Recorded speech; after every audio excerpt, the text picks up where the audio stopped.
Pagi ini saya terbangun dengan suatu pemikiran tentang bagaimana seseorang itu bisa menerima satu penyingkapan kebenaran firman Tuhan dalam hidupnya. Karena kalau kita renungkan ya, kekristenan itu kan termasuk banyak doktrin atau denominasi ya yang ada, dan seringkali itu begitu kuat sehingga ketika ada satu firman mau disampaikan oleh Tuhan lewat Roh Kudus kepada seseorang, kadang-kadang dibutuhkan waktu yang cukup lama, dibutuhkan satu peristiwa yang kadang-kadang itu cukup dramatis ya, sehingga mengubah secara uh, ekstrim ya pemikiran orang tersebut ya, atau paradigmanya berubah karena satu pengalaman yang bisa emosional, bisa juga sifatnya ya adrikodatri ya, apa maksudnya supernatural ya. Itu merubah mindset dia total ya. Dan salah satu contoh yang jelas itu adalah Saulus ya, ketika berubah menjadi Paulus ya. Namanya awalnya Saulus, tapi kemudian ketika dia berjumpa dengan Tuhan, lalu dia berubah, dan ketika dalam pelayanan bersama-sama dengan Barnabas, maka selanjutnya namanya berubah menjadi Paulus. Coba kita lihat ya kisah pertobatan dia di Kisah Rasul pasal 9 ya, ayat 1. Sementara itu berkobar-kobar hati Saulus untuk mengancam dan membunuh murid-murid Tuhan. Ia menghadap imam besar dan meminta surat kuasa daripadanya untuk dibawa kepada majelis-majelis Yahudi di Damsyik, supaya jika ia menemukan laki-laki atau perempuan yang mengikuti jalan Tuhan, ia menangkap mereka dan membawa mereka ke Yerusalem. Dalam perjalanannya ke Damsyik, ketika ia sudah dekat kota itu, tiba-tiba cahaya memancar dari langit mengelilingi dia. Ia rebah ke tanah dan kedengaranlah olehnya suatu suara yang berkata kepadanya, "Saulus, Saulus, mengapakah engkau menganiaya aku?" Jawab Saulus, "Siapakah engkau, Tuhan?" Katanya, "Akulah Yesus yang kau aniaya itu. Tetapi bangunlah dan pergilah ke dalam kota. Di sana akan dikatakan kepadamu apa yang harus kau perbuat." Maka termangu-mangulah teman-temannya seperjalanan, karena mereka memang mendengar suara itu, tetapi tidak melihat seorang juga pun. Saulus bangun dan berdiri, lalu membuka matanya. Tetapi ia tidak dapat melihat apa-apa. Mereka harus menuntun dia masuk ke Damsyik. 3 hari lamanya ia tidak dapat melihat, dan 3 hari lamanya ia tidak makan dan minum. Jadi Saulus ini, kalau kita baca kisah selanjutnya ya dalam kehidupannya itu, dia cerita di Kisah Rasul pasal-pasal selanjutnya ya, waktu dia di hadapan Raja Agripa, waktu dia ketemu dengan para pembesar ya. Dia cerita ya, juga di surat-surat yang dia sampaikan kepada jemaat yang dia layani. Nah, dia begitu yakin sekali bahwa dia berada di dalam jalannya Tuhan. Dan kita baca di ayat 1 ini, dia berkobar-kobar dalam hatinya ini ya, semangat untuk mengancam bahkan membunuh murid-murid Tuhan. Dan dia merasa itu ibadah yang benar. Lalu ia menghadap imam besar. Nah, coba kita renungkan ya. Coba ya. Kekristenan sendiri itu kalau kita urutkan pelajarannya ya dari awal. Waktu terjadi penyimpangan ya di gereja mula-mula, kemudian kita ini sejarah gereja ya, kalau kita baca bagaimana kemudian bangkit Martin Luther yang menerapkan bahwa hanya hanya oleh iman, ya, hanya oleh anugerah, hanya oleh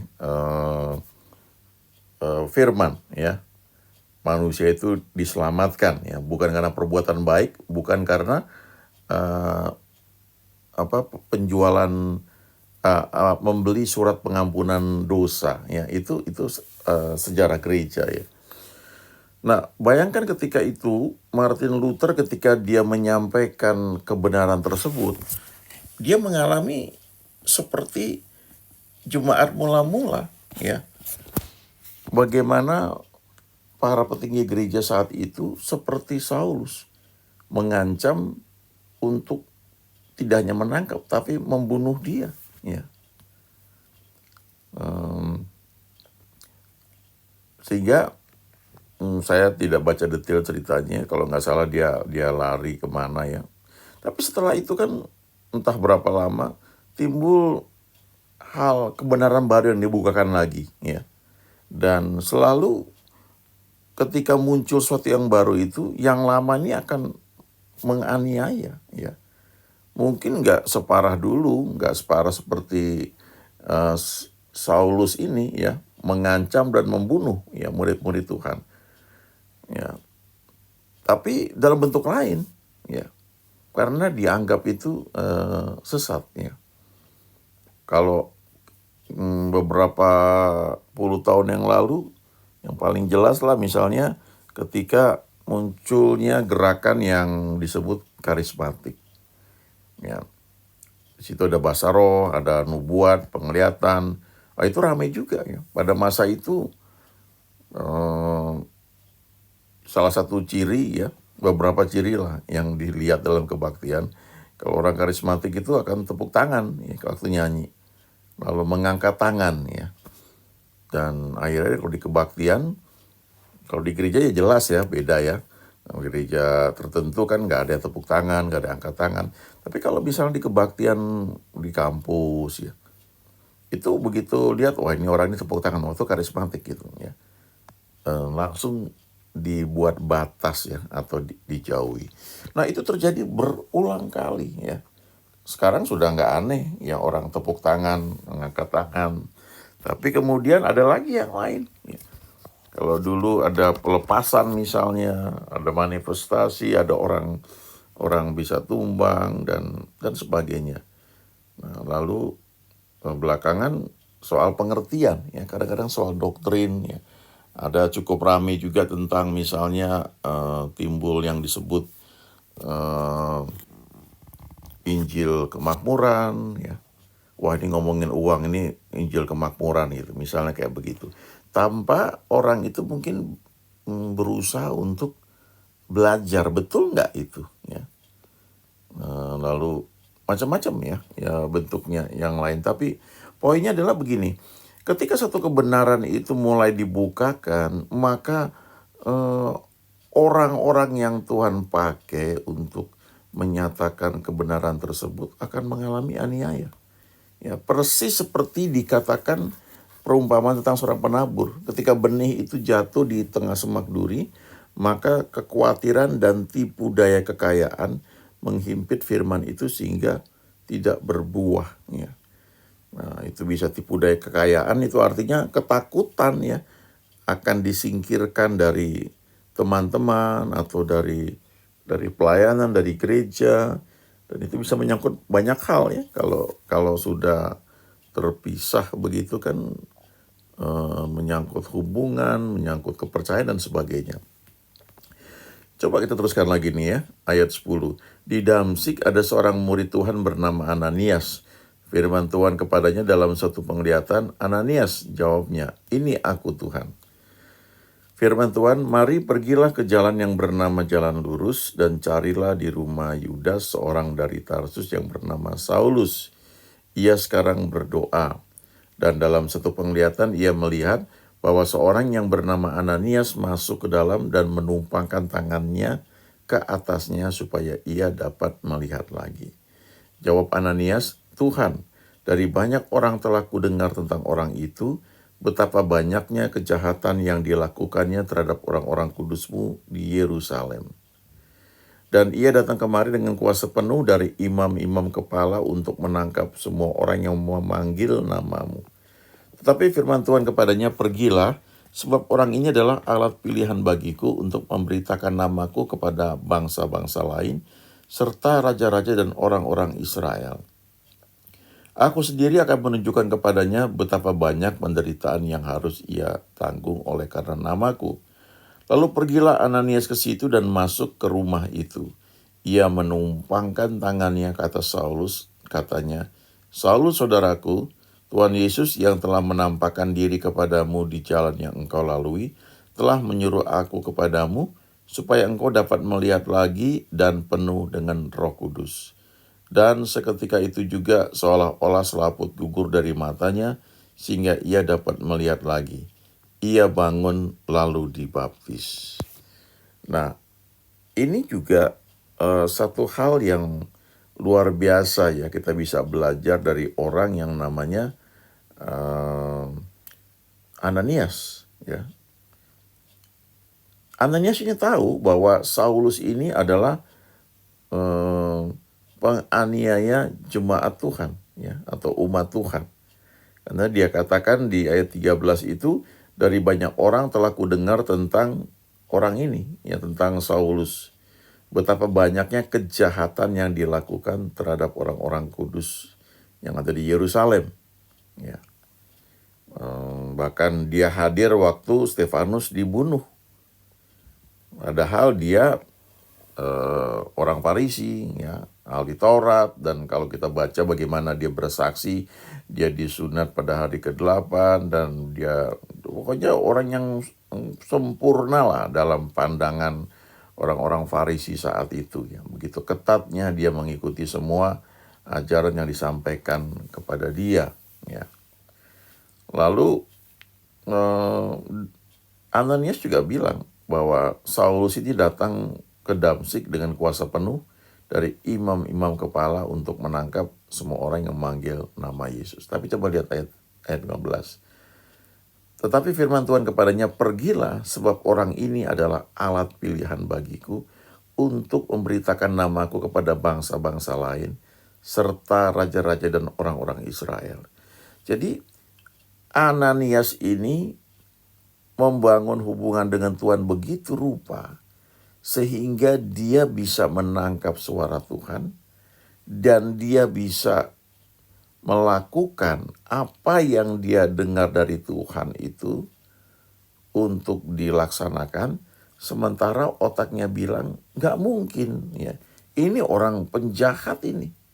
Tapi dia bisa ngerti bahwa Tuhan suruh dia pergi. Dan akhirnya Ananias memang pergi. Dan ketika dia ketemu dengan Saulus, dia tumpang tangan ke atasnya dan dia bilang, Saulus saudaraku. Dia langsung sebut, saudaraku, engkau saudaraku karena engkau juga murid Yesus, engkau sudah kenal dia. Ya. Saulus saudaraku, Tuhan Yesus yang menampakkan diri kepadamu di jalan yang engkau lalui, telah menyuruh aku kepadamu, supaya engkau dapat melihat lagi dan penuh dengan Roh Kudus. Dan saat itu juga dia bisa melihat lagi. Dan dia langsung dibangun dan dibaptis. Nah, ini yang saya bilang ya, pengalaman dramatis yang dialami oleh Saulus ini mengubah secara ekstrim cara berpikirnya gitu. Lalu dia percaya kepada Tuhan. Tadinya menentang, dia merasa dia orang yang benar. Nah, coba renungkan ya. Seberapa banyak kita mungkin seperti itu. Karena kita merasa diri kita ini yang paling benar, ya. Gereja kita yang paling betul. Lalu ketika ada sesuatu yang di luar konsep berpikir atau teologi kita, ya, atau cara berpikir kita, padahal itu juga belum tentu kita betul-betul pelajari, ya. Nah, kalau ada sesuatu yang mungkin di luar ya, cara berpikir kita itu, lalu apakah kita mempunyai sikap seperti imam-imam kepala, orang-orang Farisi pada zaman mula-mula gereja itu dilahirkan ya. Mungkin gak sampai membunuh orang-orang yang menurut kita ini sesat ya, atau di luar doktrin gereja kita, ya. Nggak sampai seperti itu. Tapi kita sudah mengasingkannya begitu rupa, menganggapnya sebagai orang yang kena kusta mungkin, ya. Atau ya apa namanya istilahnya, ya bersikap sangat-sangat jauh dari apa yang Tuhan bilang bahwa engkau saudaraku karena dalam Kristus. Ya coba lihat bagaimana sikap Ananias waktu dia datang di ayat 17 ini. Dia ketemu dengan Saulus, ya. Dia bilang, Saulus saudaraku. Dia bilang langsung, engkau saudaraku. Tuhan Yesus yang telah menampakkan diri kepadamu, telah menyuruh aku datang kepadamu, supaya engkau dapat melihat lagi dan penuh dengan Roh Kudus. Nah, berapa banyak di antara kita itu yang punya kualifikasi seperti Ananias. Jadi, membangun hubungan dengan Tuhan begitu rupa, sehingga bisa mengenali suaranya, sehingga ketika Tuhan memerintahkan sesuatu yang di luar kerangka berpikir dia, yang logikanya bilang gak mungkin ini Tuhan, ini taruhannya nyawa kalau saya datang kepada orang itu. Ya. Tapi dia ngerti bahwa ini perintah Tuhan. Dan dia tumpangkan tangan, dan Saulus kemudian bisa melihat lagi, lalu penuh Roh Kudus. Ya. Kemudian dia dibaptis. Nah, ada orang-orang yang mungkin butuh pengalaman seperti itu. Begitu dramatis, ya. Entah ngalamin misalnya penyakit, ya, gak bisa sembuh. Dan tiba-tiba didoakan oleh orang yang menurut dia itu sesat, ya. Lalu sembuh. Atau ada orang yang mungkin mengalami kesulitan, ya, luar biasa, lalu ditolong oleh orang yang dia anggap itu sesat, ya. Lalu dia berubah di situ. Ada sesuatu yang berbeda. Ini istilahnya learning the hard way, ya, belajar dengan cara yang keras, yang terlalu ya sulit lah gitu, ya. Sementara ada orang-orang yang nggak seperti itu. Kalau kita baca di Kisah Rasul tuh ada Filipus, ya, yang Tuhan pakai untuk menginjili sida-sida dari Ethiopia. Ya, sida-sida itu lagi baca Taurat Tuhan, ya. Kemudian Filipus datang, kemudian jelaskan kepada dia maknanya apa. Kemudian setelah berapa lama sida-sida itu bilang, di situ ada air. Bagaimana kalau aku dibaptis? Langsung mau dibaptis. Dan setelah selesai dibaptis, langsung sida-sida itu jalan, tapi Filipus dilarikan Tuhan, ya, diraibkan, pindah ke tempat lain. Nah, jadi dalam kehidupan kita itu kita perlu belajar, ya, membuka diri dan jadi murid, ya. Ada ayat di Yesaya yang berkata begini, setiap pagi ia mempertajam pendengaranku untuk mendengar seperti seorang murid. Ya, kita belajar untuk mengizinkan Tuhan ngajar kita, ya, supaya nggak perlu ngalamin sesuatu yang terlalu sulit, ya. Secara logika tuh sulit, lalu kita mengalami satu perjumpaan dengan Tuhan lewat seseorang yang mungkin kita anggap itu sesat, ya. Lalu kita ngalamin seperti Saulus. Ya nggak apa-apa juga sih, tapi kan ada cara yang lebih, nggak harus seperti itu, ya. Di Yohanes 8, kalau kita baca ayat 31-32 ini, jikalau kamu tetap dalam firman-Ku, kamu benar-benar adalah murid-Ku, dan kamu akan mengetahui kebenaran, dan kebenaran itu akan memerdekakan kamu. Jadi kalau kita sebenarnya mau serius terus, ya, memperhatikan, membaca firman-Nya, merenungkan, membangun hubungan dengan Tuhan, maka Tuhan akan membawa kita mengenal kebenaran yang itu seperti lapisan demi lapisan, dan itu butuh waktu. Nah, jangan lupa sebelum ayat ini, ayat 30 itu dikatakan kata Yesus kepada orang-orang Yahudi yang percaya kepadanya. Jadi hal pertama itu adalah keputusan untuk percaya. Percaya bahwa firman-Nya benar, percaya bahwa Roh Kudus akan menuntun, percaya bahwa apa yang Tuhan bukakan ini benar, tapi butuh waktu mungkin buat saya untuk mengerti. Lalu izinkan Roh Kudus mengajari kita, supaya kita tidak kehilangan kebenaran demi kebenaran yang mau Dia bukakan kepada kita, supaya kita bisa menikmati semua janjinya. Amin.